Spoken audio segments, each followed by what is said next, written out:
Durante 26 años ella estuvo en el poder judicial como jueza y magistrada, 19 años como magistrada, 20 años como magistrada y 5 años como presidenta de la Sala Constitucional, bien conocida como la Sala Cuarta. Debo insistir que fue la primera mujer presidenta de esta sala. La habían antecedido 4 hombres. Ojalá que esta historia cambie en un futuro, ¿verdad? Del 2008 al 2013 ella fue presidenta de esta sala hasta su jubilación, que fue a mediados de abril, 31 de mayo, hace poquito. Algunos votos trascendentales que puso el nombre de la doctora Calzada y de sus compañeros, particularmente de la Sala Cuarta, en la agenda mediática. El plan fiscal, todos recordamos lo difícil que fue esta discusión. Participación de la mujer en órganos colegiados, fueron ellos los que le dieron lamentablemente ese lugar por ley a la mujer. La fecundación in vitro. Hay una coma ahí que estaba mal puesta. Sí, la fecundación in vitro, el famoso fallo del año 2000, y debo decir que la doctora Calzada salvó su voto, y probablemente de eso nos va a hablar durante el día de hoy, junto con Carlos Argueda, si la memoria no me falla, ¿no fue Carlos? Sí. Ellos dos salvaron ese voto, uno de los que yo personalmente más cuestiono, particularmente por la figura que se favoreció, que fue el expresidente Arias, la reelección presidencial, aunque constitucionalmente es posible, yo coincido, pero lamentablemente favoreció a Oscar Arias, nefasto en la historia de nuestro país. Otros fallos más recientes y que tienen que ver mucho con la escuela de biología propiamente. Bueno, el Tratado de Libre Comercio, no lo puedo dejar de lado, cuya negociación por ahí en 2008, ¿verdad? fue tema de mucho que hablar en nuestro país, y en particular para la escuela de biología fue el fallo de Cruzitas. Todos recordamos, ¿verdad? esa batalla, muchos de nosotros estuvimos en las calles, ¿verdad? Cuando los jueces constitucionales avalaron la extracción de oro o la minería a cielo abierto, ellos dijeron que no le veían ninguna inconstitucionalidad que la empresa Infinito pudiera actuar, y recordemos que fueron los tribunales contenciosos administrativos los que anularon la concesión de este proyecto pese al aval de la Sala Cuarta. Sin lugar a dudas, una figura de mucha historia en nuestro país, y por eso nos honra que nos visite en la Escuela de Biología el día de hoy para hablar de ese famoso fallo del 2000 con respecto a fecundación in vitro. Muchísimas gracias, doctora, por visitarnos. Bueno, y en cuanto al tema de la fecundación in vitro, debo decirles que la situación jurídica del embrión, particularmente de lo que tiene que ver con el embrión in vitro, este es un tema de particular relevancia para la ciencia jurídica contemporánea, y especialmente lo es para América Latina, por lo reciente de la actualidad y también lo reciente del voto de la sentencia de la Corte Interamericana de Derechos Humanos, con motivo de la resolución del proceso contencioso que todos conocemos, que interpuso la Comisión Interamericana contra el Estado de Costa Rica. Pero sin embargo, y a pesar de esta característica, ya ha tenido que comparecer 2 veces ante la Corte Interamericana, y lamentablemente en ambas ha salido condenado con sentencias que incluso le imponen algunas cuestiones que son gravosas para el Estado. La primera, si ustedes recuerdan, es una sentencia que tiene que ver con la doble instancia en materia penal, en el caso de Mauricio Herrera contra Costa Rica.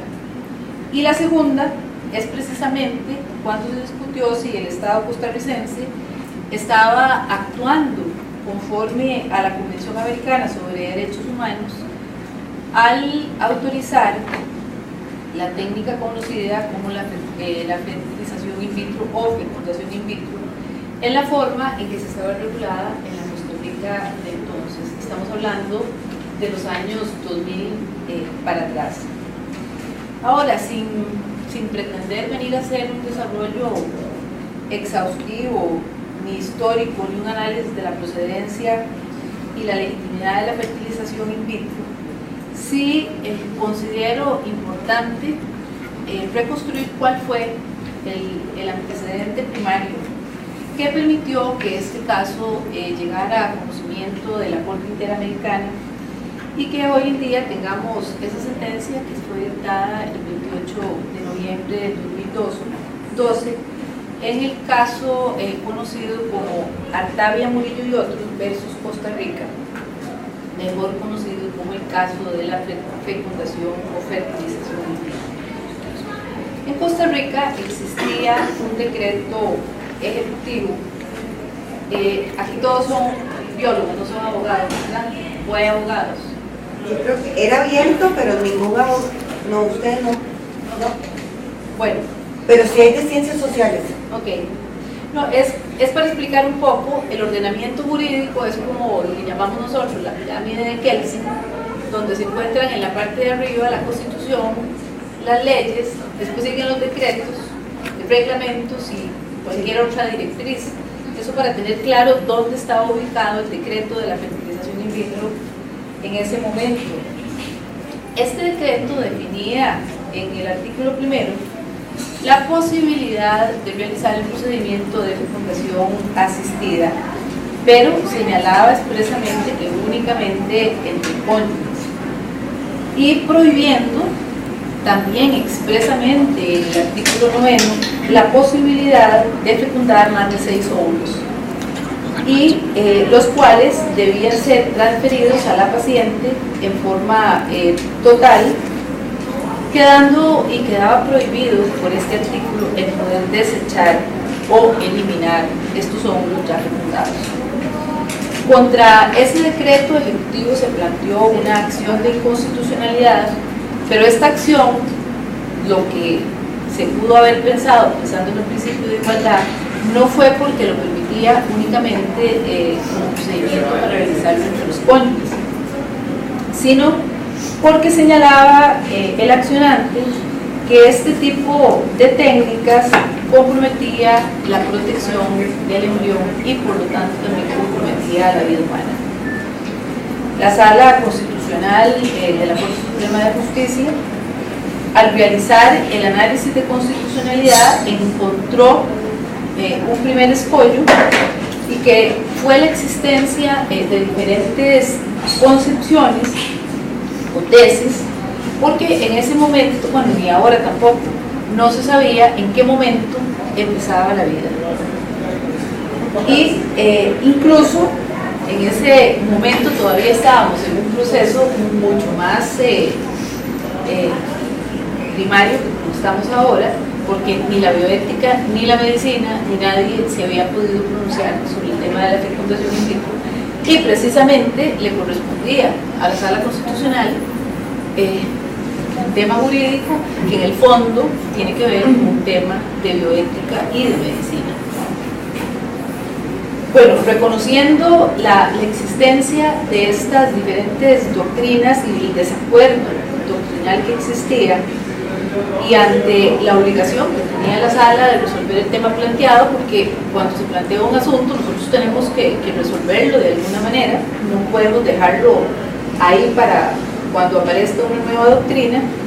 Por la sentencia 2306 en el año 2000, la mayoría de la sala declaró por lugar la acción y asumió la tesis, abro comillas, que dice: todo ser humano tiene un comienzo único que se produce en el momento mismo de la fecundación.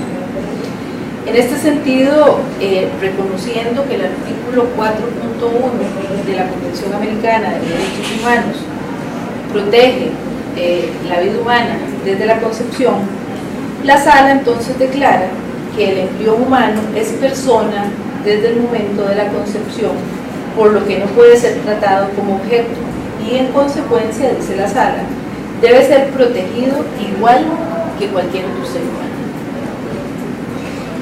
Aquí me parece importante que ustedes recuerden el término de persona, porque es parte de lo cual la Corte Interamericana de Derechos Humanos se basó cuando dictó el fallo en noviembre pasado.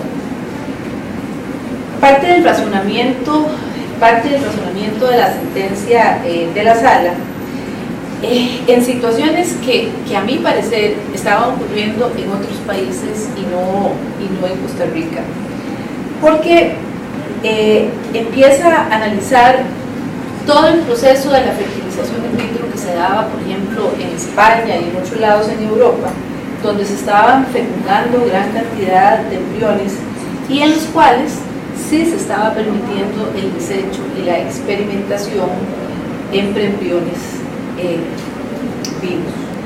En nuestro país, en la regularidad de los casos, únicamente se estaban en aquel momento fertilizando 6 óvulos y sin embargo, la sentencia de la sala señaló que ante la práctica médica, no lo que decía el decreto, sino la práctica médica de transferir entre 3 y 4 de los 6 óvulos que se habían fecundado, ponía en peligro a la mujer por un embarazo múltiple y que si no se le implantaban los 6, los otros 3 podían ser desechados para o mantenerlos en un estado de congelación para una utilización futura, lo que expresamente estaba prohibido por el decreto. Ante esta situación, que era una situación que de hecho la sala declaró la inconstitucionalidad del decreto que permitía esta actividad, precisamente porque la sala indicó que lo esencial es que los embriones cuya vida se procura primero y luego se frustra son seres humanos y el ordenamiento constitucional no admite ninguna distinción entre ellos. Un aspecto relevante al interno de la sala en la discusión que se llevó a cabo para declarar la improcedencia de este procedimiento fue la presunta imposibilidad técnica que existía para garantizar que todos los embriones pudieran ser implantados en el útero materno, de donde concluyó la sala que si eso no era posible, tampoco era viable la fertilización asistida, porque se limitaban seriamente las posibilidades de vida de los embriones. Si bien se dictaminó la inconstitucionalidad del decreto ejecutivo de comentario, decía que el efecto jurídico material de tal declaratoria de inconstitucionalidad no fue la prohibición de la práctica de la fertilización asistida, sino la imposibilidad en el control en su ejecución, toda vez que la sala reconoció que esta situación, que consideró violatoria del derecho a la vida, se presentaba por las peculiaridades propias de las técnicas existentes entonces, que implicaban el desecho de embriones no transferidos al útero. O sea, que la sala, a la hora de dictar la sentencia, lo que dice es: hay una práctica diferente a la que dice el decreto, no hay posibilidad de controlarla y por lo tanto el decreto es inconstitucional. Efectivamente, la sala también manifestó estar consciente, dice que los avances de la ciencia y de la biotecnología son tan vertiginosos que la técnica podría llegar a ser mejorada de tal manera que los reparos pudieran desaparecer. Sin embargo, continúa señalando la sala en la sentencia que en las condiciones en que se aplicaba, o sea, cómo se aplicaba en el año 2000, lleva a concluir que cualquier eliminación o destrucción de óvulos concebidos viola el derecho a la vida. Con ello, la sala también estaba dejando abierta la posibilidad para que en el futuro, si las técnicas de la fertilización avanzaban de tal manera que pudieran desarrollarse sin el desecho de los embriones o con la implantación garantizada de la totalidad de los embriones logrados, la misma se podía aplicar. Sin embargo, bien sabemos que la discusión sobre el tema de la fertilización asistida va más allá de la bondad, efectos o consecuencias de las técnicas utilizadas. A mí me parece que transutan en este aspecto temas muy delicados, como es el tema religioso, el tema político, el tema social, y además un tema que se ha dejado de lado, que es la situación jurídica del embrión, que es una situación que resulta muy complicada también para el derecho. En todo caso, me parece importante resaltar que el criterio hasta aquí expuesto de la Sala Constitucional no fue adoptada, como señalaban, de manera unánime, sino que hubo un voto disidente, el cual me tocó redactar a mí, y en el cual se unió también el ex magistrado Carlos Arguedas. En este voto disidente, nosotros acuerpamos la constitucionalidad del decreto impugnado y resaltamos la necesidad de proteger el embrión como sujeto de derecho. En nuestro criterio, las técnicas de fertilización asistida, contrario a lo que había señalado el voto de mayoría, sí permitían en aquel entonces que existiera un pleno respeto al derecho a la vida de los embriones, de aplicarse de manera plena o como fue ideada aquel procedimiento que estaba plasmado en el decreto. En efecto, señalamos en ese voto disidente que el decreto impugnado no era incompatible con el derecho a la vida ni a la dignidad humana, sino que por el contrario era un instrumento que la ciencia y la técnica concedieron al ser humano para favorecer la vida, ya que la infertilidad, como lo dijimos nosotros en esa sentencia, era un tema de salud y que debía ser atendido para los efectos preventivos, diagnósticos y terapéuticos correspondientes. Defendimos en ese voto que el engendrado no nacido es sujeto de tutela en nuestro Estado de Derecho conforme la Constitución Política y los tratados internacionales de derechos humanos, especialmente en el Pacto de San José de Costa Rica, que le reconocen su derecho a la vida, a la dignidad y a recibir protección del Estado. En consecuencia, mostramos nuestra inconformidad con la posibilidad también de que el embrión pudiera ser manipulado con fines de experimentación o que embriones humanos fueran desechados en el laboratorio sin ser implantados en el útero de la madre. Consideramos que las técnicas de la reproducción asistida se ofrecen como un medio para ejercer el legítimo derecho a la reproducción humana, que aunque no está expresamente reconocida en nuestra Constitución política, sí se deriva del derecho a la libertad y a la autodeterminación, el derecho a la intimidad personal y familiar y a la libertad que tiene todo ser humano para fundar una familia. En nuestro criterio también el derecho a la reproducción involucra no solo el propio derecho a la vida en su dimensión individual, sino que va un poco más allá y tiene que ver con el tema de la reproducción para efectos de una colectividad, o sea, el derecho que tenemos de preservar la especie humana. De igual manera, en este voto sentamos el criterio de que el derecho a la reproducción forma parte del derecho a la autodeterminación física y permite a las personas acceder tanto a la reproducción natural como valerse de las nuevas tecnologías reproductivas siempre que se proteja la integridad no solo física, sino también la psíquica y social de quienes se sometan a estos procedimientos. Un tema importante que fue soslayado, me parece, por el criterio de mayoría, fue el utilizado para declarar la inconstitucionalidad debido a la práctica médica generalizada, pero que su atención hubiese colaborado mucho en la aplicación de que si la inconstitucionalidad del decreto impugnado lo era porque tales normas prohibían la fertilización de más de 6 óvulos o porque obligaban a implantar todos los óvulos fecundados en el útero de la madre y proscribían su eliminación o conservación para ser utilizados en ciclos subsecuentes.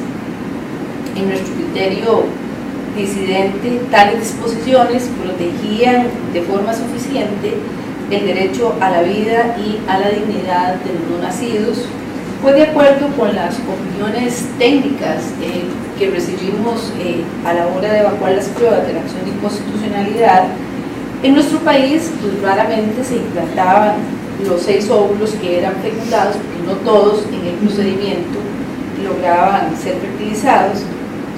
Y además señalamos en el voto que si incluso le fueran implantados los 6 óvulos fecundados a la mujer, ello podría terminar en un embarazo con éxito. Asimismo, consideramos que los avances de la medicina también en ese momento, en el año 2000, ya era factible que niños, producto de un embarazo múltiple, pudieran sobrevivir. Que ese era uno de los argumentos que tenía el voto de mayoría, que una mujer no podía soportar tener un embarazo múltiple. Y es por ello que, a diferencia del criterio de la mayoría, estimamos que el hecho de que algunos embriones colocados en el útero de la madre como parte de la técnica de la fecundación in vitro no llegaran a implantarse, o si se implantaban, si el embarazo no llegaba a su término, eso era una consecuencia natural que depende de la configuración genética que la naturaleza designó para cada uno de los embriones concebidos, gracias a la facilitación de la unión del óvulo y el espermatozoide. El voto de mayoría decía, o fue parte de la discusión, que si a una mujer se le implantaban 6 óvulos que estaban fecundados y se perdían, por ejemplo, 4, eso era un aborto provocado. A diferencia de nosotros que decíamos, no, si pierde ese embarazo, eso es una cuestión natural. En esa circunstancia, considerábamos que es cada uno de los embriones fecundados los que son capaces o no de mantener el embarazo. Señalábamos sobre la medida natural selectiva que se producía donde no intervenía el equipo médico que sí estaba asistiendo en el desarrollo de la técnica. Por lo anterior, nosotros ahí consideramos que la técnica de la fecundación in vitro, tal y como estuvo regulada en aquel decreto cuestionado, no atentaba contra el derecho a la vida ni a la dignidad humana, sino que por el contrario, como señalé antes, era una herramienta que la ciencia acercó a las personas para que pudieran ejercer su derecho a la reproducción y a fundar una familia, que son sin duda los valores que protegen el Estado social y democrático que nos caracteriza. De tal forma, con el paso de los años y apreciando el desarrollo del derecho internacional de los derechos humanos en este ámbito, repaso este voto y me convenzo cada vez más que la apreciación de la mayoría de nuestra sala constitucional de aquel entonces estuvo alejada de la directiva que le impone a todo juez constitucional la obligación de promover la máxima funcionalidad del régimen democrático y de anticipar el impacto social y las consecuencias de sus actos.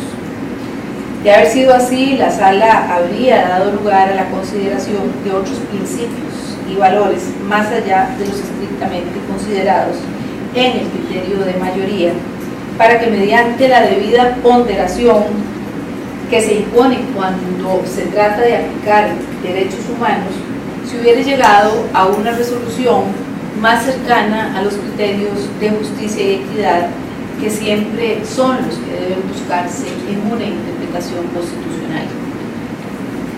A los efectos de lo que estaba exponiendo hoy, me parece importante sí resaltar que tanto el criterio de la mayoría como el criterio de la minoría, o sea, el voto disidente, sí fueron contestes en reconocer al embrión concebido mediante las técnicas de la fecundación asistida su condición de sujeto de derecho y a quien debe brindársele la protección propia que amerita su condición. En otras palabras, ambos coincidimos en que la vida inicia desde el momento de la concepción y para efectos de claridad, o sea, desde la unión del óvulo y del espermatozoide. Vuelvo aquí tal vez con lo dicho líneas atrás sobre el tema de la fertilización asistida, guarda una estrecha relación con el tema de la situación jurídica o del estatus jurídico del embrión. Al respecto, considero apropiado que valoremos aquellos desarrollos del derecho internacional de los derechos humanos, tanto en sus consideraciones normativas como en los desarrollos jurisprudenciales de otros tribunales sobre derechos humanos, que, como el europeo, ya han tenido la oportunidad de avanzar en el tema más allá de esta primera y pionera sentencia en el ámbito interamericano. Es así como la Corte Interamericana, en su sentencia, hace todo un recuento de esta jurisprudencia que les voy a resumir, recordando que el Convenio para la Protección de los Derechos Humanos y la Dignidad del Ser Humano con respecto a la aplicación de la biología y medicina, mejor conocido como el Convenio de Oviedo, adoptado en el marco del Consejo de Europa, señala que con respecto a las aplicaciones de la biología y la medicina, que los estados deben proteger al ser humano en su dignidad y su identidad. Así, cuando se aborda el tema de la experimentación con embriones in vitro, señala el convenio que cuando tal experimentación está permitida por ley, se deberá garantizar al embrión una protección adecuada, prohibiendo que se generen embriones solamente con fines de experimentación. Esto se encuentra en el artículo 18 de este convenio.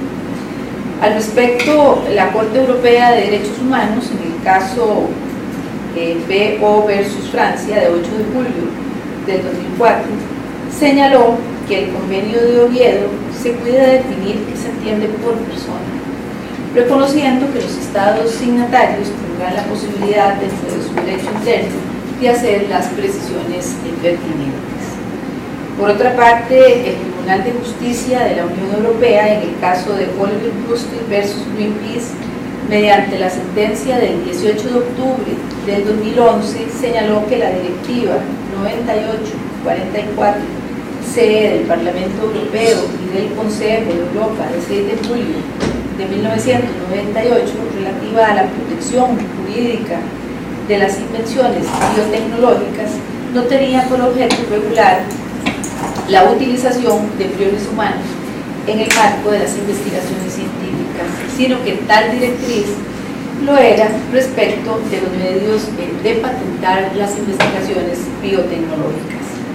Sin embargo, sí precisó que, aquí abro comillas, que aunque la finalidad de la investigación científica debía distinguirse de los fines industriales o comerciales, la utilización de embriones humanos con fines de investigación no podía separarse de la propia patente y de los derechos vinculados a esta, con la consecuencia de que la exclusión de la patentabilidad en relación con la utilización de embriones humanos con fines industriales y comerciales. También se refería a la utilización con fines de investigación científica, pudiendo únicamente ser objeto de patente la utilización con fines terapéuticos o de diagnóstico que se aplica al embrión que es útil. Con esta decisión, el Tribunal de Justicia afirmó la exclusión de la patentabilidad de embriones humanos entendidos en un sentido amplio por razones éticas y morales, cuando éste se relaciona con fines industriales y comerciales. No obstante, ni la directiva ni la sentencia establecen que los embriones humanos deban ser considerados personas o que tengan un derecho subjetivo a la vida.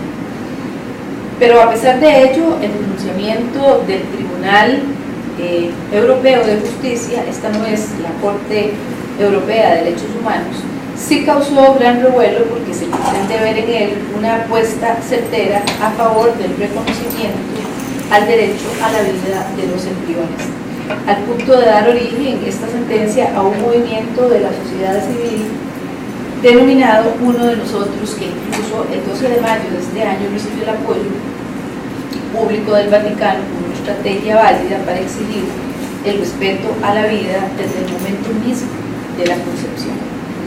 En otro asunto conocido por la Corte Europea, el caso SH y otros versus Austria, del 3 de noviembre de 2011, el tribunal consideró que era posible prohibir la práctica de la fecundación in vitro que se pretendiera realizar con óvulos y espermatozoides donados por terceros. Al respecto, señaló la Corte que en Austria no se encontraba excluida la procreación artificial por completo, sino que la intención del legislador era poner a disposición una procreación médicamente asistida, reconociendo las ventajas de la medicina reproductiva contemporánea. De igual manera, haciendo pleno uso de la doctrina jurídica, ha dado a reconocer como lo que nosotros conocemos como el diálogo entre sistemas. La misma Corte Europea, en la sentencia del caso Costa y Paván versus Italia de 12 de agosto de 2012, señaló como relevante que un caso resuelto por la justicia irlandesa en el 2009, el caso Roche, el Tribunal Nacional definió que el concepto del niño por nacer no se aplica a los embriones obtenidos en el marco de una fecundación in vitro y no se benefician de las previsiones constitucionales que reconocen la vida del niño por nacer. Estas consideraciones del derecho comparado efectuadas en la sentencia de la Corte Interamericana de Derechos Humanos son claras también en demostrar cómo efectivamente no existe a hoy un consenso sobre la situación jurídica o el estatus jurídico del embrión in vitro, como ya lo había señalado la Sala desde el año 2000, o sea, 12 años después no se ha llegado todavía a un acuerdo. Pues mientras se aprecia una tendencia a respetar el derecho a la vida y a reconocer el derecho a la dignidad e identidad del ser humano, al mismo tiempo se emiten algunos pronunciamientos que claramente disponen que el embrión dista de ser un sujeto merecedor de protección reconocida a los seres humanos, o sea, como personas. En el ámbito interamericano, el primer pronunciamiento que se ha dado en este caso es la sentencia dictada en noviembre pasado. Con la Corte Interamericana se hace eco ya una indefinición inicial que se encuentra en el ámbito del derecho comparado, pero sí ya la Corte Interamericana señala claramente que de previo a la implantación el embrión carece de la protección que reconoce y otorga el párrafo primero del artículo 4 de la Convención. O sea, en esta sentencia, la Corte Interamericana lo que hace es interpretar de una manera diferente el artículo 4 que habla de la protección en el momento de la concepción. Y es cuando dice, la concepción significa implantación, no significa el momento de la fertilización. Esta definición, sin que entremos a valorarla científicamente, implica respecto del embrión, la jurisprudencia interamericana sí implica ya un avance en cuanto a estas imprecisiones que hemos tenido en el ámbito latinoamericano y que persisten también en el ámbito continental europeo. Un primer momento en el cual existe el embrión por darse la unión de los gametos sexuales, pero que al carecer de implantación carece también de las condiciones idóneas para la generación de la vida humana. ¿Qué dice la Corte Interamericana en este primer momento del embrión, del momento que es fecundado hasta el momento que es implantado? Señala que esto es una entidad que debe recibir por parte del Estado la protección del derecho, pero no en los términos que están reconocidos en la Convención. Y la Convención lo que reconoce son los términos y los derechos como persona humana. Y un segundo momento que establece la sentencia de la Corte Interamericana es aquel que se presenta a partir del momento ya de la implantación en el útero, momento en el cual sí tiene la posibilidad de convertirse y generar una vida humana, y del cual sí se le reconoce ya una plena protección del derecho a la vida. Además, señala la Corte Interamericana que la pérdida de embriones implantados se produce como parte natural del proceso, en el que también el cuerpo humano desecha con regularidad embriones concebidos de manera natural, o sea, lo mismo que había dicho el voto disidente de la Sala Constitucional. Y dice que esta argumentación demerita totalmente en lo que pretenden fundamentarse aquellos que dicen que esta técnica sí viola el derecho a la vida.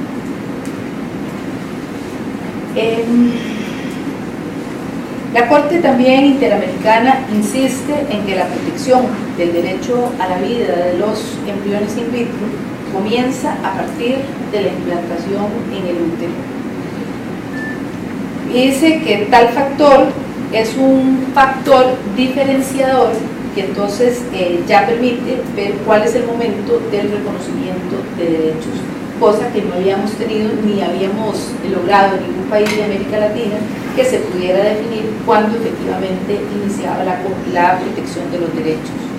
Así, retomando también el caso costarricense, donde nosotros consideramos en el voto disidente la inquietud de que la fertilización asistida sí era posible conforme al derecho de la Constitución, siempre que se cumpliera a cabalidad con la implantación de todos los óvulos que se habían fecundado. Bajo estas nuevas perspectivas de haberse seguido aquel lineamiento que había dado el voto disidente, me parece que Costa Rica hubiera podido caminar por otros senderos y darle una mayor protección al tema de la fecundación in vitro. El derecho a la vida y el respeto a salvaguardar en similares términos lo que ahora vino a definir ya la Corte Interamericana de Derechos Humanos. Sin embargo, uno se pone a pensar que si también la Sala hubiera resuelto, también irónicamente, esto habría impedido que la Corte Interamericana se pudiera pronunciar en un tema tan importante como era el tema de la fecundación in vitro y dar tal vez algún lineamiento por el cual podía ser tratado este tema desde el punto de vista jurídico. Ahora está la sentencia y nos guste o no nos gusta, ya hay un límite en el cual se dice a partir de aquí empieza la protección como persona.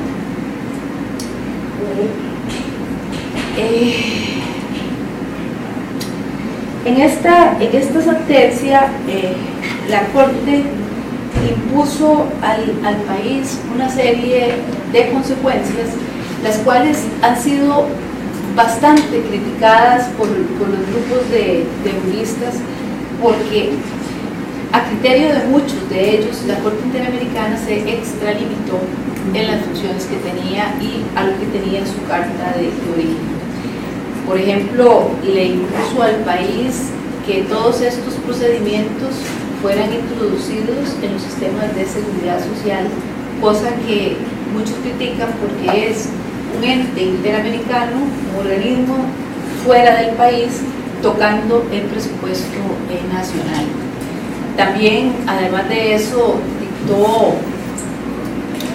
condenatorias en los cuales normalmente todos esos temas se realizan en el país bajo el tema de la ejecución de las sentencias, fijando incluso multas y hay indemnizaciones ya a las personas que habían presentado el recurso ante la Corte Interamericana, lo que ha sido muy discutido porque normalmente para poder fijar los daños y perjuicios que tienen las personas en un proceso de estos, pues hay que recibir un poco de prueba de cuál ha sido la implicación de no haber podido llegar a la fecundación in vitro y cuál ha sido el daño que esas personas han sufrido, tanto en su parte psicológica como médica y como familiar.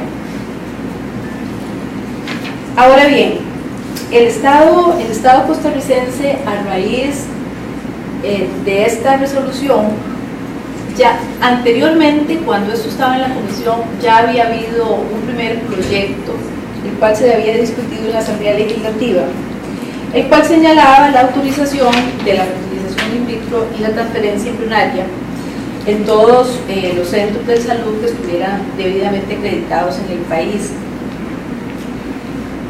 Y en un solo artículo dice que se autoriza la fertilización in vitro y transferencia embrionaria en todos los centros de salud debidamente habilitados en el país. La implementación y operativización de esta ley se hará por reglamento emitido por el Poder Ejecutivo en un plazo no mayor a 6 meses a partir de la publicación. Dice, la práctica de la fertilización in vitro queda autorizado a partir de la vigencia de esta ley y su reglamento.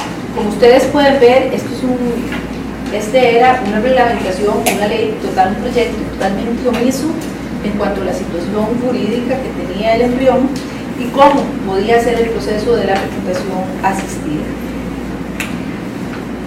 Sin embargo, hay un segundo proyecto que se está discutiendo en este momento en la Asamblea Legislativa que tiene algunos aspectos que son llamativos para el medio jurídico, me imagino que también para los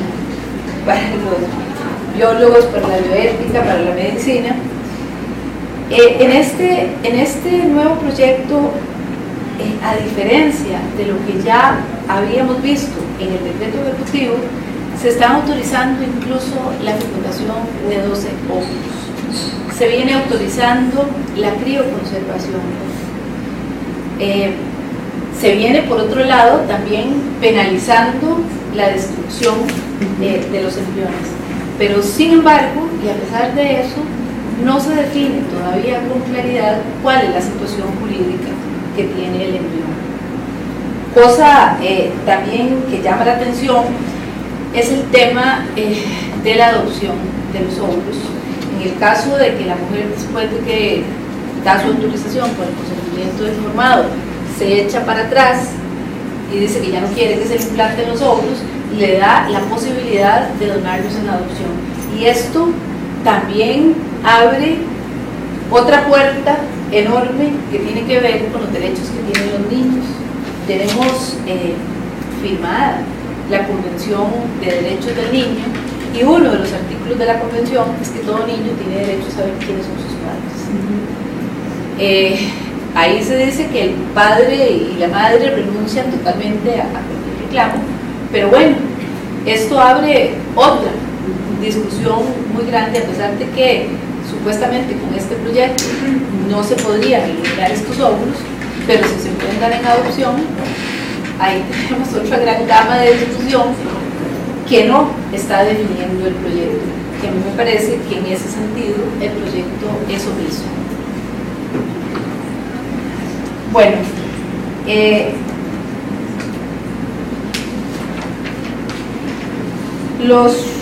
creo que los avances médicos y científicos actualmente nos están llevando cada vez a acercarnos más al tema de dónde inicia la vida.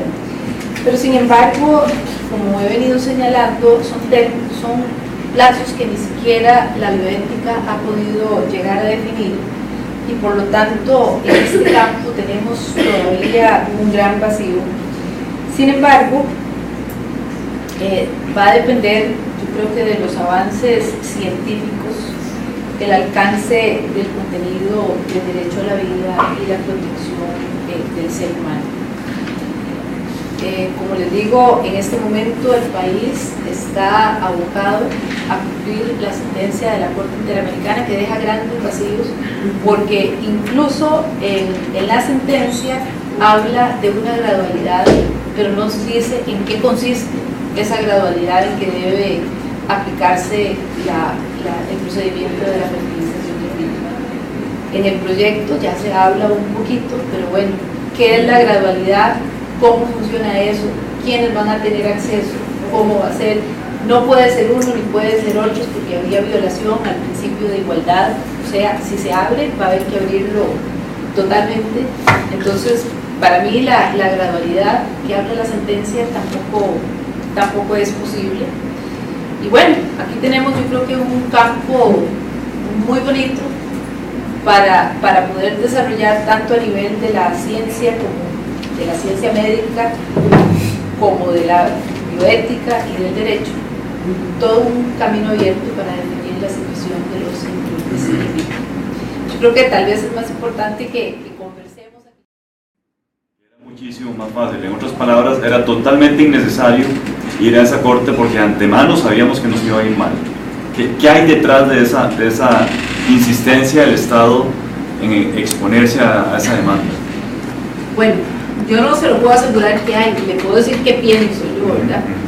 A mí me parece que aquí hay un tema de la religión católica interviniendo en la estructura del Estado. Me parece que hay un tema de cálculo político a nivel de votos. Y me parece que esos son los temas que no dejan avanzar el proceso de la ley de la vinculación asistida. Porque las presiones deben ser muchas. Yo recuerdo en el año 2000, cuando nosotros estábamos conociendo este proceso, que hubo ataques violentos de la Iglesia Católica, incluso casi que con amenazas de excomulgar a los magistrados, o ver que los magistrados que iban a votar a favor de que siguiera el decreto vivo íbamos a ser expulsados de la religión católica, ¿verdad? Pero sí me parece que en este tema me da la impresión que lo que subyace ahí son elementos religiosos y políticos. ¿Estamos hablando de la religión católica o de un grupo católico particular? Bueno, hay un grupo católico particular que fue el que presentó la acción de inconstitucionalidad. Esa fue presentada por don Edwin Navarro, que en aquel momento pertenecía al Opus Dei. Ese era el grupo. Pero sí había también presiones de la organización de la Iglesia Católica, manifestaciones que uno podía sentir como presiones. No necesariamente para presionar a una persona tiene que llegar y amenazarla directamente, ¿verdad? Cuando hay manifestaciones que se tiran al aire también son presiones. Me da la impresión de que la resolución de la Corte Interamericana de Derechos Humanos fue más allá de lo que esperaba la gente cuando bloqueó la fecundación in vitro. O sea, hubiera sido mejor para esta gente que se opone a los derechos sexuales y reproductivos de las mujeres y de hombres, que no hubiera llegado hasta la Corte, porque el haber definido ahora que el embrión tiene derechos en el momento de la implantación, casi que significa que entonces nosotros dentro de nuestro país no tenemos que definir esos derechos del embrión preimplantatorio. Bueno, la Corte Interamericana dice, bueno, aquí hay un proceso, de aquí hasta aquí, esto es una entidad que puede llegar a ser vida en el momento que se implante en un medio capaz de poder desarrollarla, y de aquí para allá ya es persona. Por eso le dije que hay que tener ahí presente el término de persona. Ahora, no es que esta parte del embrión no pueda ser protegida. Eso por un lado. A mí me parece que todo el proceso está protegido de aquí para acá de una manera y de aquí para atrás de otra. De aquí para atrás, ¿cómo? En el hecho que no pueden ser desechados, no pueden ser tomados para experimentación, no pueden ser comerciables, todo ese tipo de protección de acuerdo a la sentencia de la Corte Interamericana. Sin embargo, a nivel de protección de derechos humanos, hay algo que nosotros conocemos como la progresividad de los derechos humanos. Entonces, ¿qué es? Que si hoy me dan A, nunca puede ser para atrás, tiene que ser siempre para adelante. Entonces, yo creo que el Estado costarricense perfectamente puede llegar a una protección más amplia que la que le dio la Corte Interamericana del proceso de implantación hacia atrás, porque de implantación para adelante tiene todos los derechos de persona. Entonces no hay que proteger más porque todo lo tiene. De aquí para acá es el proceso que podía quedar un poco débil, pero aplicando la progresividad de los derechos humanos, perfectamente puede aplicar de la implantación para atrás a la fecundación un otorgamiento de más protección. Eso no inhibe al Estado costarricense.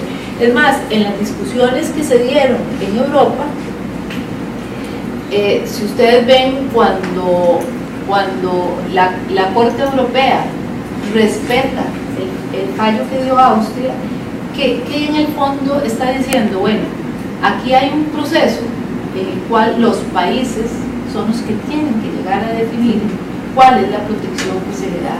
Y pareciera que esa es parte o consecuencia de la sentencia de la Corte Interamericana. La Corte Interamericana da un mínimo y es el Estado el que debe dar la protección.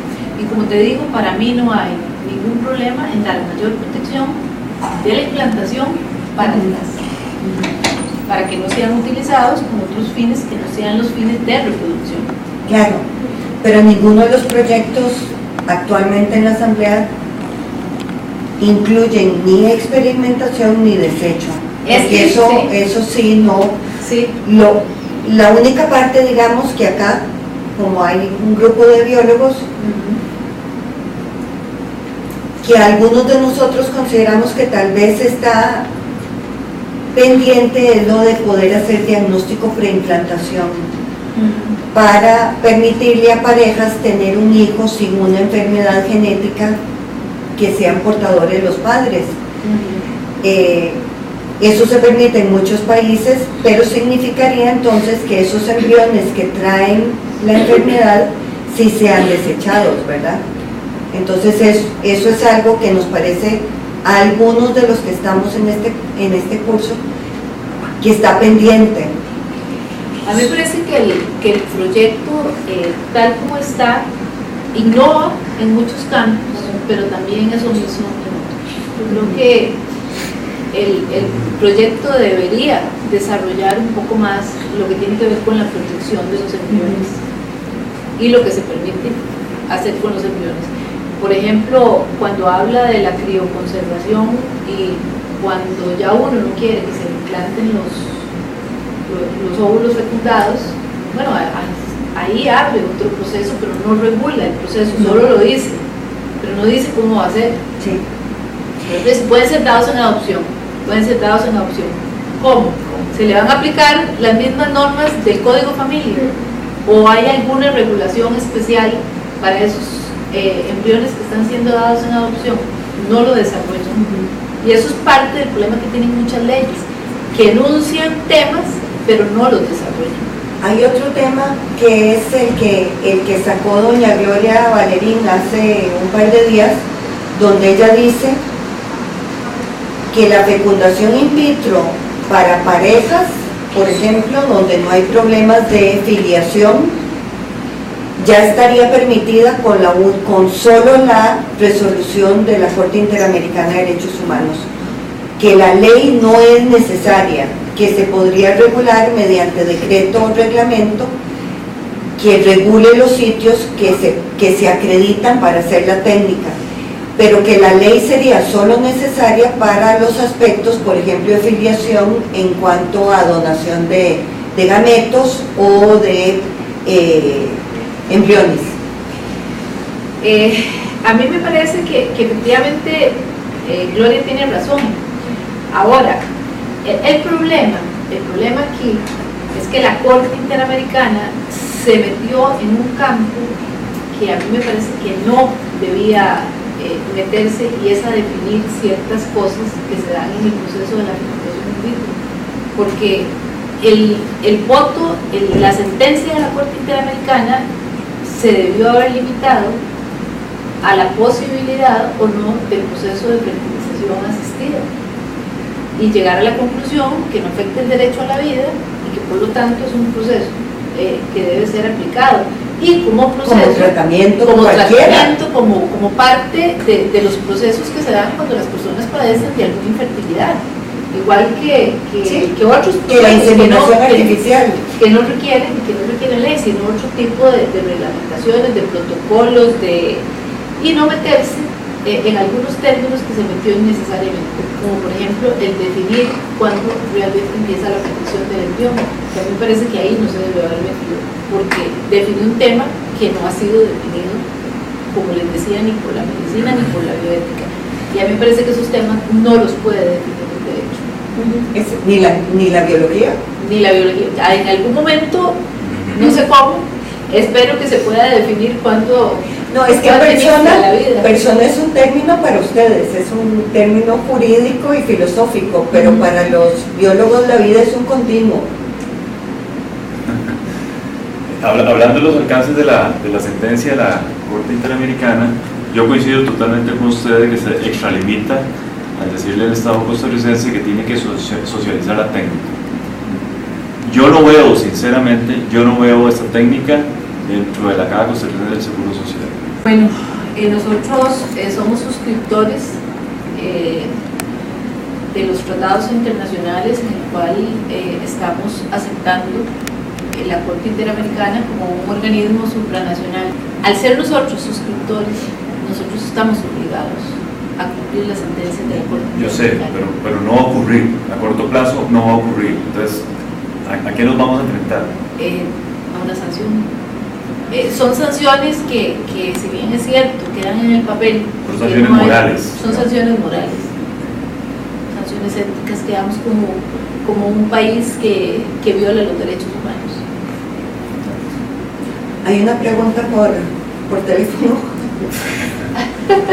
de Carlos Valerio de la Defensoría, que pregunta que qué opina usted sobre un referendo.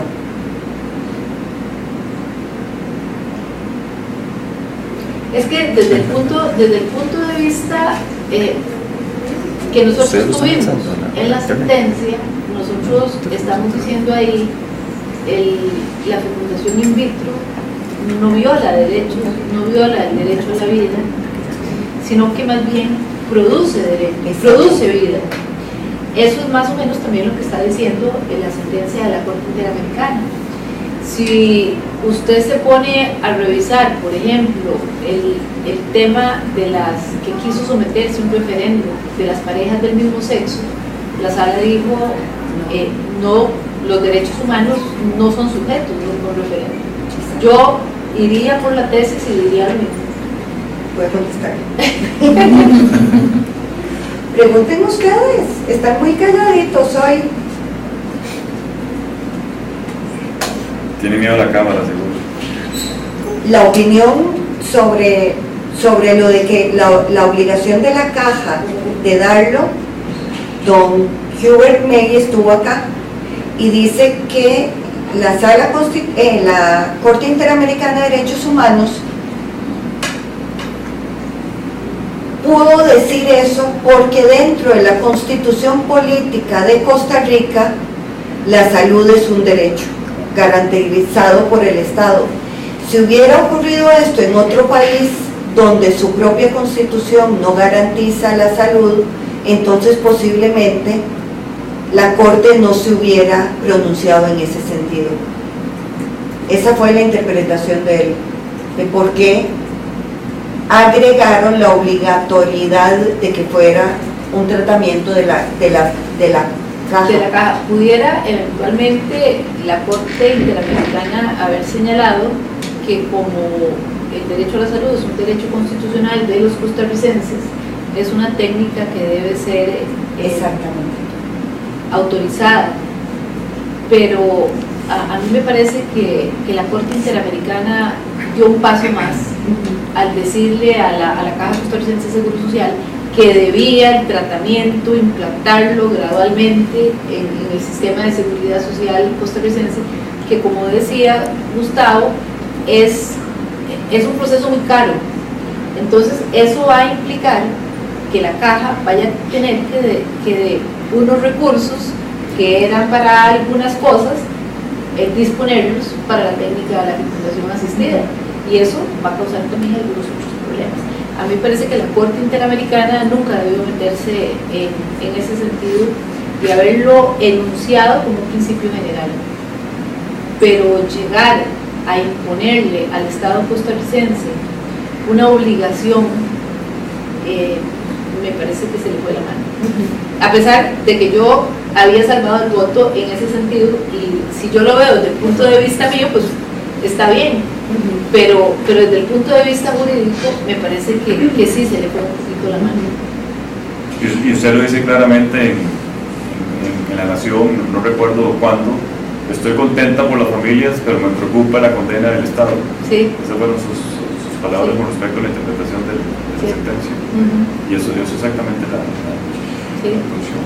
Pero la caja va a poner un protocolo, y ese protocolo va a ser de acuerdo a cuáles son los casos que tienen posibilidades de éxito, ¿verdad? Mujeres de tales y tales, incluso ya tiene este protocolo de cuáles son las mujeres que pueden acceder a la técnica por sus posibilidades de éxito, cuántas veces pueden acceder, igual que sucede en todos los países donde la técnica se ofrece dentro de la seguridad social, como en Inglaterra o ahora en Argentina. Se ofrece un máximo de veces y con un protocolo muy claro de cuáles son los casos que sí y cuáles son los que no.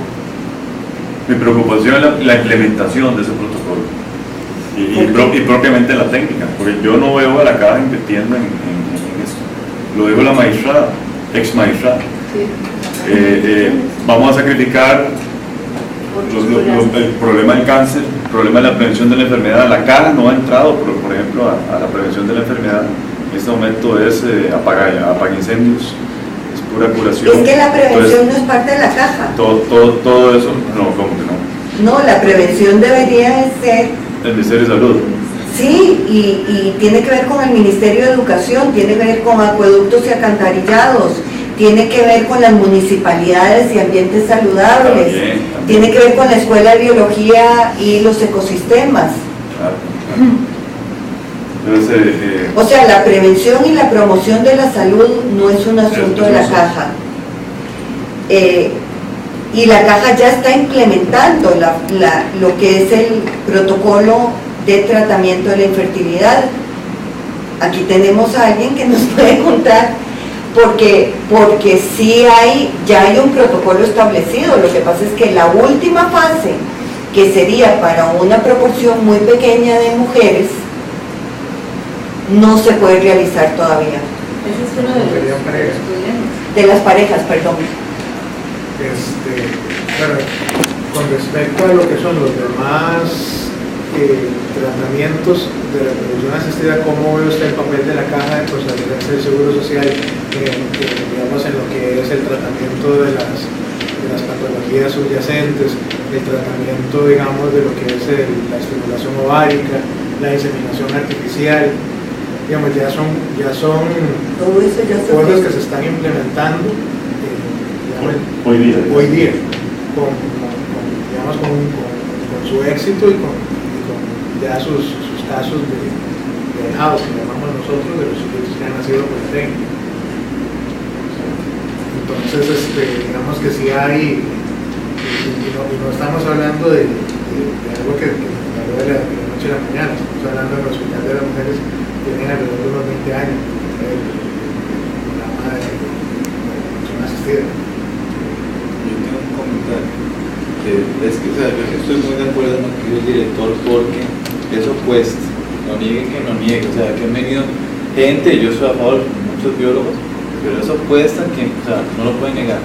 Entonces yo quería preguntar, por ejemplo, digamos que eventualmente pasan las cosas, no sé cuántos años duren, ¿cómo se comportaría la sala, por ejemplo, que lleguen a denunciar eso? Que están gastando un presupuesto en ese tipo de técnicas tan caras, están dejando de lado otras terapias. Entonces ahí, como no sé usted cómo podría prever una disposición de la sala en ese sentido, porque yo diría que procede totalmente, que, o sea, no sé si me entiende la pregunta, o sea, para mí procede muy bien, pasar esos fondos a esas cosas dejando de lado otras, que más importantes es de discusión, pero pues, no sé. Vos sabes que esa parte que vos decís yo no la veo tan problemática. Si la sala podría llegar a decir, bueno, el hecho de que la caja esté implementando un programa no implica que se demeriten otros, tiene que seguir también con los otros. Yo le tengo un poco más de temor a lo que señalaba Yeti antes, que es el tema de un grupito de mujeres que se enviste, que podían, y ese grupito de mujeres, ¿en qué condiciones van a asistir? Después de todo un proceso, y cómo se escoge ese grupito de mujeres en detrimento de otras. Yo veo un poco más el problema en cuanto al principio de igualdad de las mujeres a poder acceder al tema de la fecundación asistida, ¿verdad?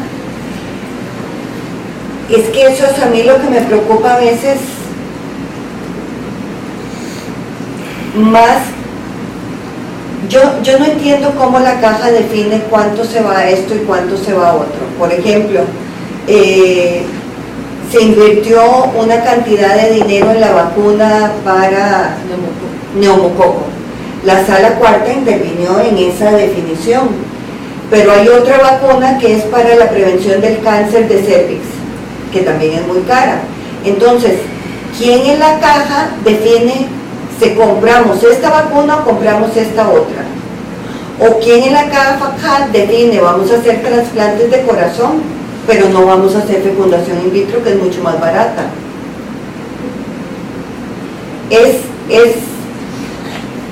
Y cómo la Sala Cuarta interviene en decir, si usted le ofrece a esta mujer una fecundación in vitro que tiene 39 años y esta otra que tiene 41 ahora viene a pedirla, también se la tiene que ofrecer. Y la Sala Cuarta va a decir eso, pero la caja tiene que decir no, porque la de 39 años tiene una posibilidad mayor de quedar embarazada que la de 41. ¿Por qué? Basado en evidencia científica. Entonces, mientras que la caja tiene que tomar decisiones basadas en evidencia y en salud pública, y tiene que contar con un grupo de expertos que digan, es mejor invertir en la vacuna del papilomavirus que en otra vacuna que produce 10 casos de meningitis al año, la Sala Cuarta, por otro lado, va a venir a decirle a la caja, no, pero es un principio de igualdad. Entonces es un tema que yo todavía no entiendo muy bien cómo se resuelve, porque la salud pública tiene que ver con la colectividad, mientras que la Sala Cuarta tiene que ver con los derechos individuales. Entonces no sé. Es un tema que va a ser bastante complicado, porque si uno se pone, a menos de que se cambie de opinión, pero si seguimos el mismo lineamiento que ha venido desarrollando la sala, nos va a pasar lo mismo que hemos dicho en cuanto a otros medicamentos, por ejemplo en el cáncer. Yo recuerdo que al inicio de los problemas de estos graves ya de salud, en algunas respuestas que nos dio la caja, prácticamente nos decía, mire, este se va a morir, porque le vamos a dar este tratamiento, nosotros le damos a otro que sí va a poder vivir. Exacto. Y la sala dijo, no es así. Este señor tiene el mismo derecho de llegar a tener una muerte digna que de curarse. Así que déle el tratamiento al otro. Yo, si sigo ese lineamiento, pero por evidencia, claro, este tiene un pronóstico bueno y este no. Y si se lo quito a este, es que lo que o sea, si se lo doy a este, va en detrimento de los que sí tienen posibilidades. Este es un tema que cuando vos lo enfrentás a la protección de los derechos humanos, claro, vos no podés razonarlo de esa manera. Por es eso, decir, como tiene más posibilidades, y aquel, como ya se va a morir, pues dejémoslo morirse, no importa, no le damos nada. Eso no se va a poder decir tampoco en los casos de las mujeres que quieran acceder al procedimiento de la fertilización. Que le vamos a decir, usted tiene 35 años, usted tiene más posibilidades que tiene una de 39, o la de 41 tiene más posibilidades que la de 39, a lo mejor no es así. A lo mejor la de 39 al final tiene más posibilidades que la de 35. Entonces, si seguimos el mismo razonamiento de la sala, yo podría decirle que va a llegar a decir, déselo a todas, que es parte del derecho a la salud. Hay allá una intervención y después Patrick. Con respecto al protocolo de manejo integral de la infertilidad, que ya existe, se empieza primero haciendo un diagnóstico de la pareja, ¿verdad? Para poder llegar a fecundación in vitro, lo que se está sugiriendo es que las parejas deben pasar por todo ese protocolo, y en el proceso, digamos en el proceso, muchas de las parejas, la mayoría de las parejas esperan que conciban.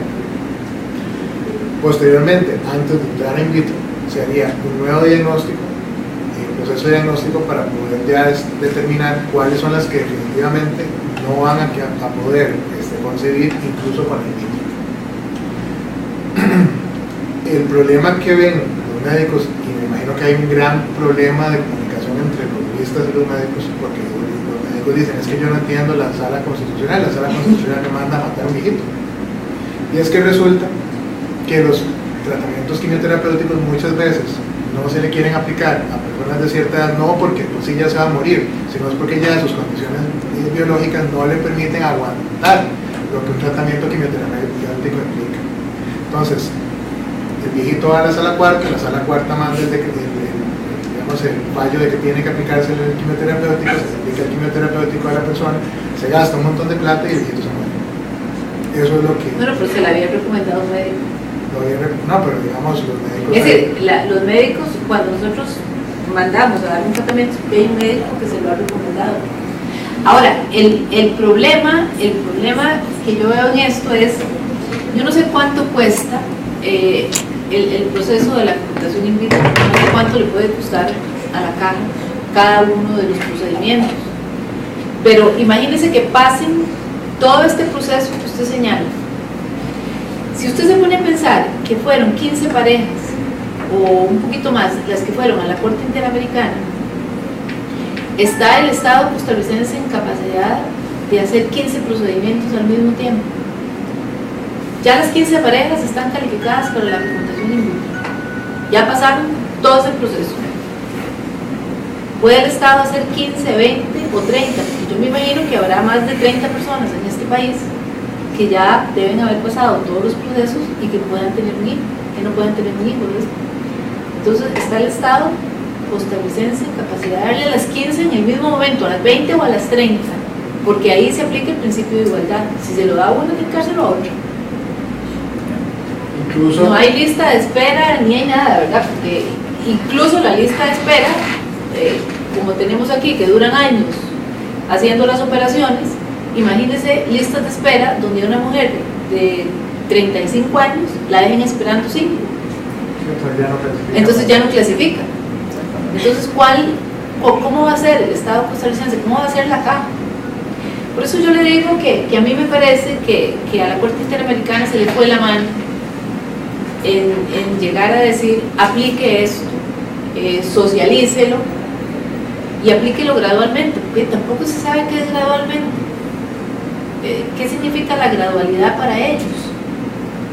Es que no puede ser que gradual significa se lo hago a una y después se lo hago a otra, se lo hago a dos y después se lo hago a tres, entonces ahí estaría violando otro tipo de derechos de las mujeres. Entonces yo creo que la Corte sí pasó un poco el límite en cuanto a las obligaciones que le estaba señalando el Estado costarricense.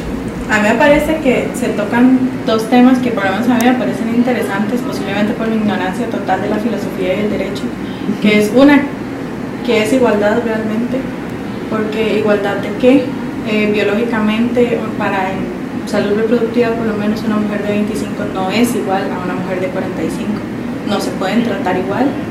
Entonces, ¿qué? ¿Igualdad en qué?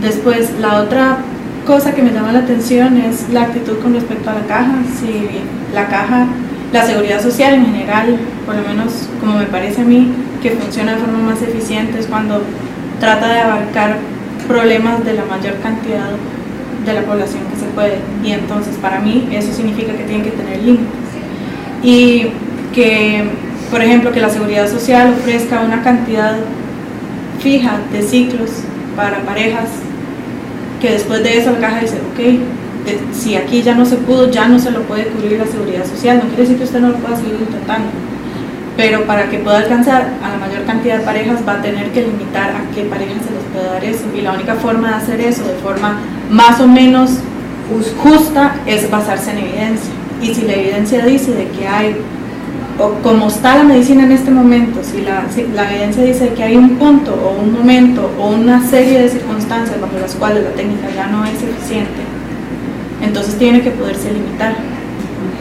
Y lo que hablamos de lo de la muerte digna, no necesariamente muerte digna significa darle el mismo tratamiento a todo el mundo, más bien a mí me parece que es más bien justamente lo opuesto. Si yo le receto a todo el mundo lo mismo, les estoy faltando absolutamente todos los criterios médicos y biológicos que existen.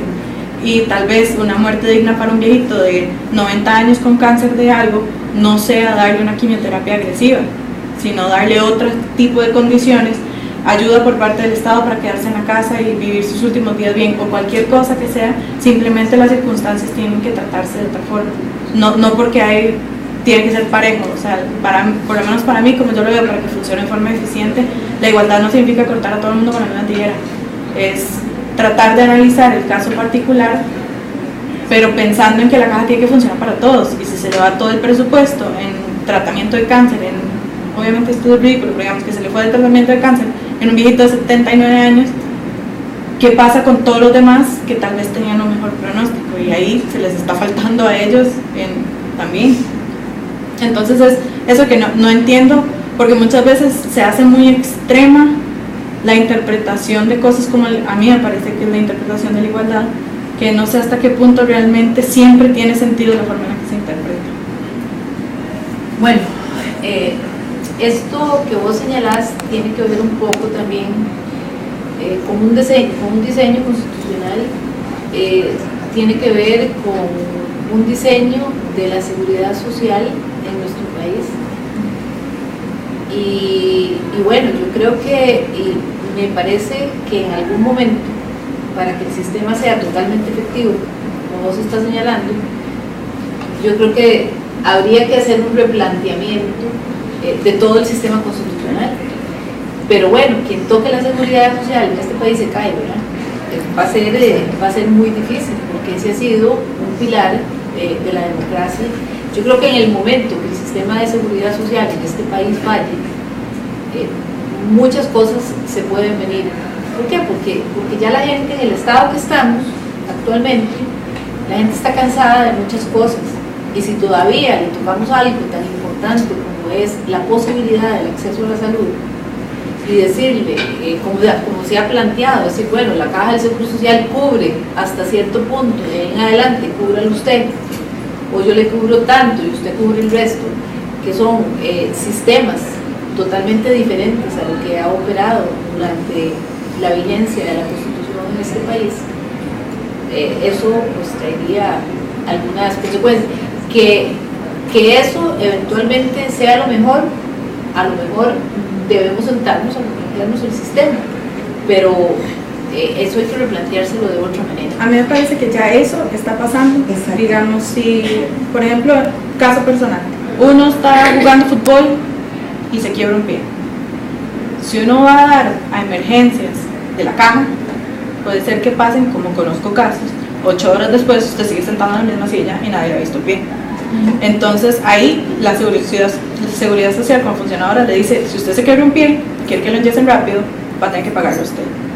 Y eso ya está pasando y pasa en casos muchísimo más extremos. Me parece que sí es cierto que la seguridad social necesita replantearse. El contexto en el que se planteó la seguridad social es completamente diferente al contexto en el que se está ahora.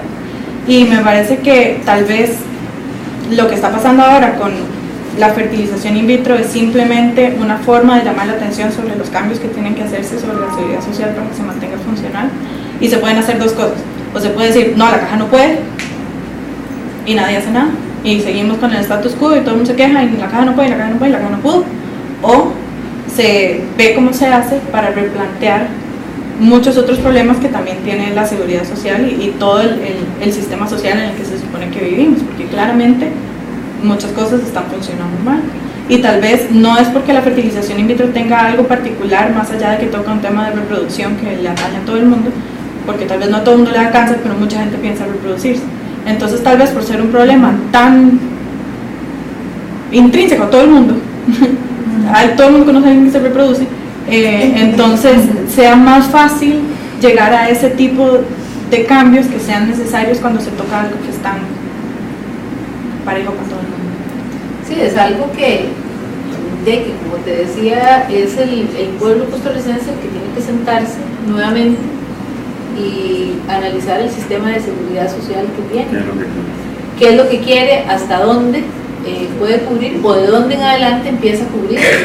Hay países donde únicamente te cubre ya enfermedades superiores a cierto monto, o también que te dan cierto monto y de ahí en adelante vos sos responsable de tu salud. Bueno, eso es algo que tenemos que plantearnos los costarricenses, porque no es lo que tenemos actualmente. Y también, yo te voy a decir una cosa, pasa por el tema de la ética, y aquí sí me refiero expresamente a la ética de los médicos, porque sin querer criticarles, ¿verdad? Pero vos encontrás en muchas ocasiones, y si no en todas las ocasiones, de los asuntos que llegan a la sala, que no es que a la sala se le ocurra decirle denle un tratamiento médico al viejito de 70 años, es que el viejito llega con una orden de un médico que dice dele el tratamiento médico, y un médico de la caja. Entonces, ¿qué va a hacer la sala? Si la sala únicamente hace lo que los médicos prácticamente le dicen que hay que hacer para proteger la salud. Claro. Entonces ahí tiene que haber un tema ético de los médicos de no recetar tratamientos que no le corresponden. ¿Por qué? Porque nosotros lo que hacemos normalmente es mandar eso a la medicatura forense, para que la medicatura forense nos dé un dictamen de ellos de si eventualmente ese es el tratamiento que requiere o no. Y por otro lado, bueno, se ha dicho, eso no lo digo yo, que tiene que ver con el tema de las transnacionales. Sí, exacto. Y entonces, bueno, hay una parte ética que la caja tiene que ver cómo resuelve. Claro, que hace falta una reforma educativa, y hace falta para absolutamente todos los temas que tengan que ver con la sociedad. O sea, uno no puede, si los médicos están teniendo un problema de ética, digamos, hay que reforzar eso desde que se está en kinder, y yo creo que todo esto tiene que tratarse como un problema integral y no se puede solo ver que qué está haciendo la caja con la reproducción asistida, es por qué surgen este tipo de problemas. Entonces, me gustaría pensar que casos como este son los puntos de inflexión donde las cosas cambian, como cambiaron en épocas anteriores cuando se hizo pública la educación y se hizo pública la seguridad social, y eso fueron cambios grandes y requirieron una reforma gigantesca de cómo funciona la sociedad, y se hicieron, y por un tiempo funcionaron. Lo que pasa es que no pudieron adaptarse a cómo cambió. Entonces tal vez es cosas así que hace que falta ese punto de inflexión, pero mientras la gente siga diciendo la caja no puede, los médicos no son éticos, la caja no puede y los médicos no son éticos, la caja no va a poder y los médicos seguirán sin ser éticos. Entonces, siempre, o sea, van a hacer falta voces disidentes dentro de las partes de poder cuando le dicen a la caja, tiene que dar la fertilización in vitro a todo el mundo, que digan, no, momento, hagamos esto basado en evidencia. Y creo que eso es necesaria, ese tipo de gente que haga ese tipo de cosas. Bueno, eso es un tema nuevo, por lo menos nuevo para el derecho, que es la medicina basada en evidencia, que yo creo que hasta ahora está empezando a introducirse un poco, sobre todo en el ámbito constitucional. Vamos a ver ahora en el desarrollo futuro si eventualmente algunas cosas van cambiando. El problema a veces es que vos tenés instituciones que, como vos lo señalás muy bien, fueron creadas en un momento histórico, y si uno se pone a ver tal vez las enfermedades que había en el 49, 42, cuando empezó todo este tema de la reforma social, y no son las mismas que hay ahora. Yo me imagino que las que tienen ahora los médicos son mucho más caras que las que teníamos en aquellos tiempos, son más complicadas las enfermedades. Pero bueno, entonces sentémonos a replantear el sistema.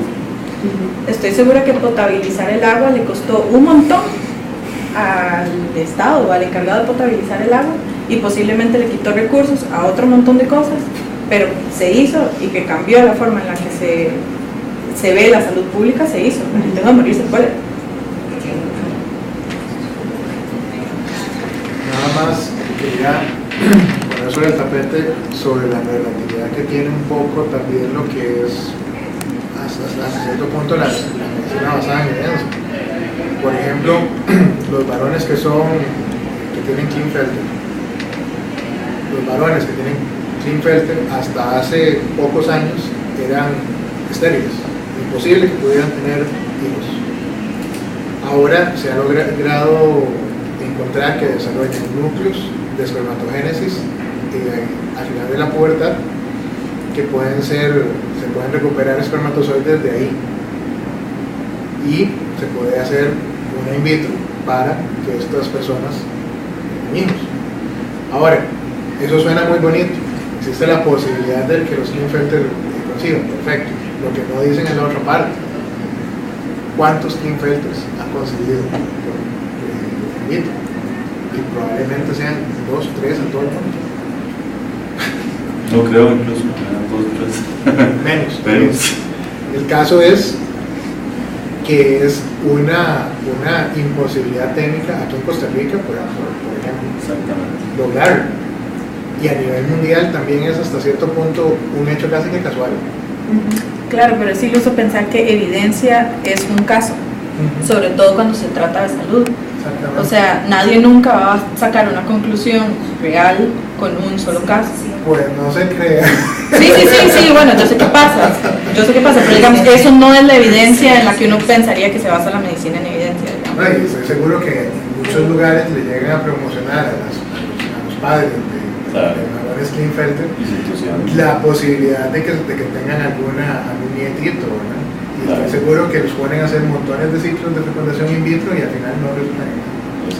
Claro, estoy segura que hay casos de gente que se le curó el cáncer caminando por la montaña, pero no por eso vamos a mandar a todo el mundo a caminar por la montaña. O sea, uno no puede hacer políticas públicas basado en un único caso, así como no puedo hacer toda mi política de salud pública tratando de atender un caso.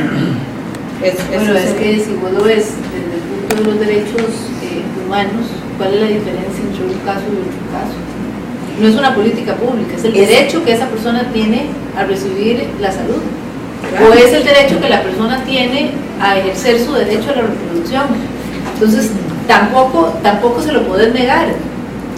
Pero es que no es negarlo, digamos, el derecho a la salud no quiere decir que tenés derecho a los mismos tratamientos que están recibiendo todos los demás. Lo que tu salud necesita es diferente. Pero por eso, o sea, el punto aquí es cómo logramos ese equilibrio entre los derechos individuales y los derechos colectivos de la salud pública y la medicina basada en evidencia.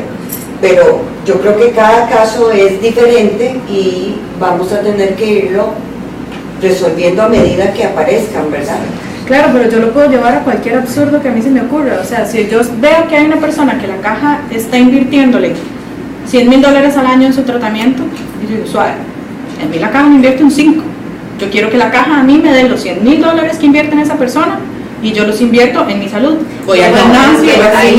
Yo sé que así no funciona, pero si yo lo quiero hacer igual, lo hago parejo. Pero es que así no funciona el principio de igualdad. Además, y de solidaridad. Estás olvidándote del principio de solidaridad. Por supuesto, que pero entonces ahí todos contribuimos para. Yo podría decir exactamente eso mismo, por ejemplo, con los enfermos de SIDA. Yo podría decir, ¿por qué le van a dar a una persona una enfermedad, una medicina tan cara, un medicamento tan caro, cuando tiene SIDA? Porque quiere tener SIDA, porque se sabe que en ese grupo hay posibilidades de tener SIDA. Entonces yo podría decir, no, y que no le den. Y sin embargo, ¿o por qué le damos tratamiento a las personas con cáncer de pulmón que fumaron? Así. ¿Verdad? O sea, es que no se trata de eso, se trata de un sistema solidario. Lo que pasa es que yo creo que hay mucha gente que ya está inquieta por el partido, especialmente Gustavo. De hecho, que eso quedó en cámaras. Hace 20 minutos tengo que rogar mis sillas. Me disculpo, doctora. Muchísimas gracias. Le agradecemos muchísimo que haya visitado particularmente este grupo. Gracias. Buenas noches. Bueno, yo creo que podemos seguir discutiendo. Pero en realidad, a mí lo que me gusta muchísimo es el voto de disidente del 2013, porque me parece que tiene tantos puntos en común con lo que dice ahora la Corte, ¿verdad? Y te voy a decir una cosa, a mí me parece que si hubiera implementado en el país el voto disidente, no estaríamos con una condena, y segundo, con una división que hizo la Corte Interamericana tan tajante en cuanto a la protección de los derechos del embrión. Hasta aquí empieza y de aquí para atrás tiene protección, pero no como persona. Sí. En cambio, en el voto disidente nosotros dijimos el derecho empieza desde el momento que lo uno es fecundado y de ahí en adelante se protege. Hay que protegerlo de diferente manera, hay que protegerlo de diferente manera, pero se protege igual. Sí. Tengo una pregunta, es más que todo una duda en el manejo de decisiones del azar, porque o sea, no sé si es que los magistrados se encuentran limitados en el sentido de que ellos tienen que sacar las sentencias con respecto a la legislación que existe. No sé si también tienen acceso a opinión técnica, ¿okay? Y le pregunto eso porque en una de las charlas que tuvimos de la sentencia, no sé si era una recomendación o una imposición que decía capacitación a los juristas, algo así. No sé, Eso yo creo que fue la doctora, no fue Iliana. Pero es que habíamos hablado de la sentencia, también creo que era una recomendación de la misma sentencia de la Corte de Derechos Humanos, que hablaba de una capacitación para digamos, los mismos juristas. Eso creo que fue, bueno, no me acuerdo cuál fue. Pero mi pregunta es esa, ¿ustedes se basan en digamos, la legislación actual o también tienen acceso a recursos ya técnicos, como opinión técnica, o sea, a la hora de hacer sentencias? No, nosotros tenemos, debemos, primero que nada, tener acceso a cualquier tipo de legislación nacional y también a la internacional, ¿verdad? A todas las convenciones internacionales, sobre todo derechos humanos. Y por lo general, en términos, en asuntos como este, nosotros siempre pedimos opinión técnica. Incluso en algunas cosas hasta más sencillas, por decirte, cuando vemos alguna cosa que recetan un medicamento, siempre lo mandamos a medicatura forense para que el médico forense nos diga si efectivamente requiere o no requiere el medicamento. Es decir, nosotros nunca resolvemos porque a nosotros se nos opuso recetar algo, es porque hay una parte técnica que nos dice que ese es el medicamento o ese es el proceso o lo que sea que requiere esa persona. O sea, siempre tenemos ayuda técnica y siempre pedimos ayuda técnica. Lo que pasa es que en los técnicos también hay diferencias, ¿verdad? Es que sí. Entonces a veces un técnico dice una cosa y otro dice otra. Es que Pues yo bueno, creo, entonces hay que... es tan complicado el tema del sesgo, yo creo, el sesgo de cada persona inconsciente con su ideología, que es algo que cada vez estoy viendo más en estas discusiones, justamente. No estoy diciendo el conflicto de interés cuando uno tiene un aspecto económico, estoy hablando más de cosas que ni nos damos cuenta, ¿verdad? Y yo, entonces, por ejemplo, porque trabajo con enfermedades mentales, yo tengo un sesgo de que lo que hay que dar atención prioritaria a la gente con enfermedades mentales. Y yo me doy cuenta que si yo fuera alguien de la caja, yo pelearía por ese tema.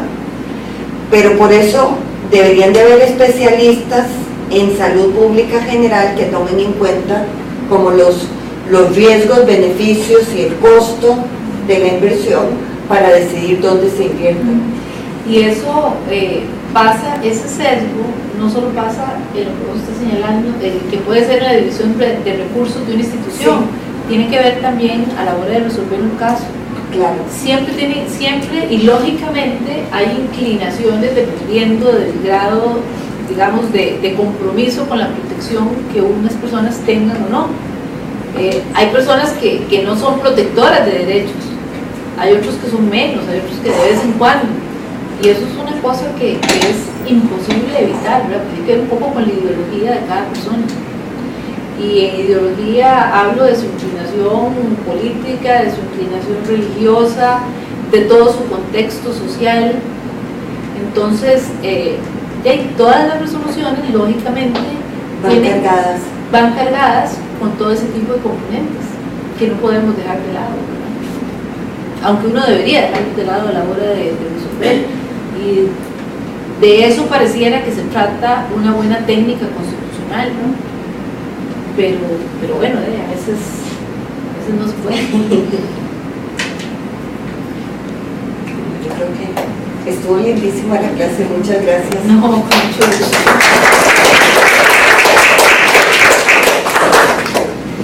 Muchas gracias. No. juicios resultados. En ese momento todavía estábamos en un proceso mucho más primario que como estamos ahora, porque ni la bioética, ni la medicina, ni nadie se había podido pronunciar sobre el tema de la fecundación in vitro, y precisamente le correspondía a la Sala Constitucional un tema jurídico que en el fondo tiene que ver con un tema de bioética y de medicina. Bueno, reconociendo la existencia de estas diferentes doctrinas y el desacuerdo doctrinal que existía, y ante la obligación que tenía la sala de resolver el tema planteado, porque cuando se plantea un asunto nosotros tenemos que resolverlo de alguna manera, no podemos dejarlo ahí para cuando aparezca una nueva doctrina. Por la sentencia 2306 en el año 2000, la mayoría de la sala declaró por lugar la acción y asumió la tesis, abro comillas, que dice: todo ser humano tiene un comienzo único que se produce en el momento mismo de la fecundación. En este sentido, reconociendo que el artículo 4.1 de la Convención Americana de Derechos Humanos protege la vida humana desde la concepción, la sala entonces declara que el embrión humano es persona desde el momento de la concepción, por lo que no puede ser tratado como objeto y en consecuencia, dice la sala, debe ser protegido igual que cualquier otro ser humano.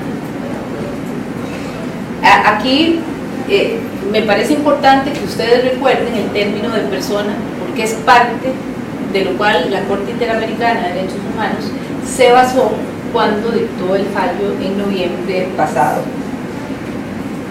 Parte del razonamiento de la sentencia de la sala, en situaciones que... Okay. No, es para explicar un poco el ordenamiento jurídico, es como lo que llamamos nosotros la pirámide de Kelsen, donde se encuentran en la parte de arriba la Constitución, las leyes, después siguen los decretos, reglamentos y cualquier otra directriz. Eso para tener claro dónde estaba ubicado el decreto de la fertilización in vitro en ese momento. Este decreto definía en el artículo primero la posibilidad de realizar el procedimiento de fecundación asistida, pero señalaba expresamente que únicamente entre cónyuges, y prohibiendo también expresamente en el artículo 9 la posibilidad de fecundar más de 6 óvulos, y los cuales debían ser transferidos a la paciente en forma total, quedaba prohibido por este artículo el poder desechar o eliminar estos óvulos ya fecundados. Contra ese decreto ejecutivo se planteó una acción de inconstitucionalidad, pero esta acción, lo que se pudo haber pensado, pensando en el principio de igualdad, no fue porque lo permitía únicamente como procedimiento para realizarlo entre los cónyuges, sino porque señalaba el accionante que este tipo de técnicas comprometía la protección del embrión y por lo tanto también comprometía la vida humana. La Sala Constitucional de la Corte Suprema de Justicia, al realizar el análisis de constitucionalidad, encontró un primer escollo, y que fue la existencia de diferentes concepciones o tesis, porque en ese momento, bueno, ni ahora tampoco, no se sabía en qué momento empezaba la vida. Y incluso, pero sin embargo, y a pesar de esta característica, ya ha tenido que comparecer 2 veces ante la Corte Interamericana, y lamentablemente en ambas ha salido condenado con sentencias que incluso le imponen algunas cuestiones que son gravosas para el Estado.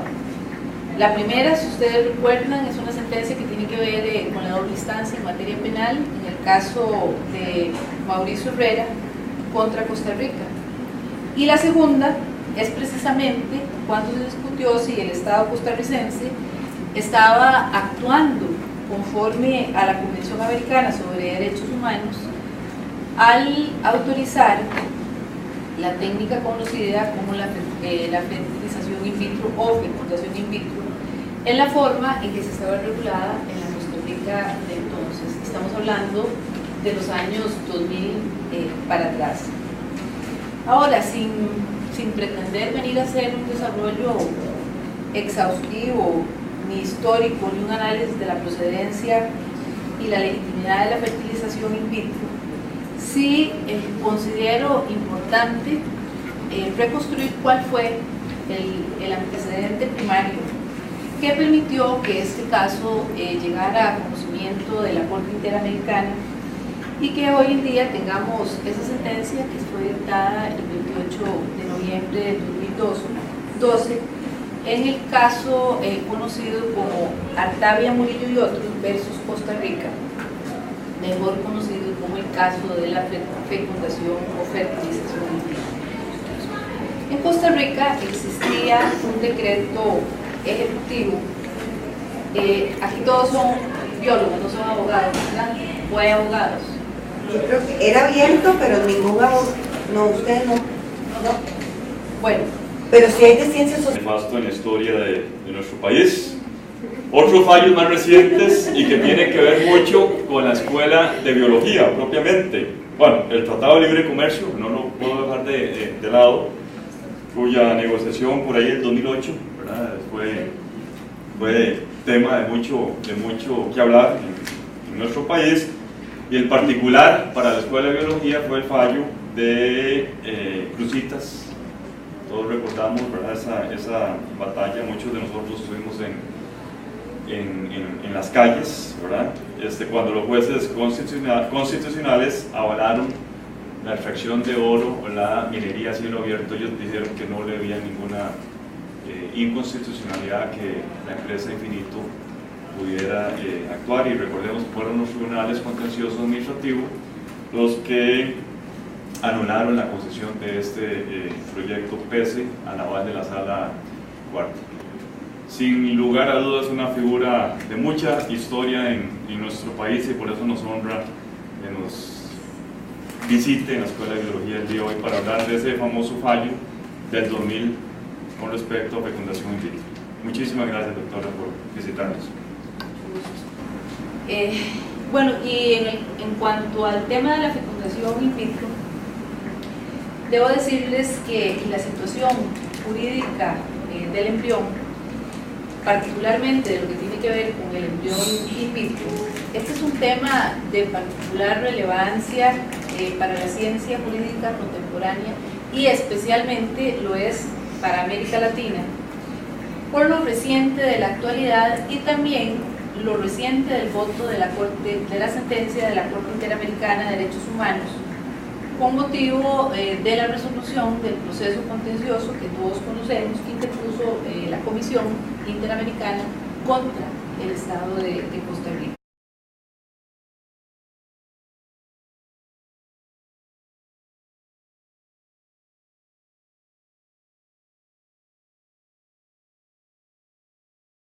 Durante 26 años ella estuvo en el poder judicial como jueza y magistrada, 19 años como magistrada, 20 años como magistrada y 5 años como presidenta de la Sala Constitucional, bien conocida como la Sala Cuarta.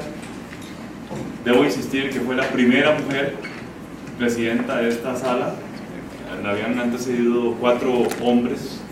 Espero que esta historia cambie en un futuro, ¿verdad? Del 2008 al 2013 ella fue presidenta de esta sala hasta su jubilación, que fue a mediados de abril, 31 de mayo, hace poquito. Algunos votos trascendentales que puso el nombre de la doctora Calzada y de sus compañeros, particularmente de la Sala Cuarta, en la agenda mediática. El plan fiscal, todos recordamos lo difícil que fue esta discusión.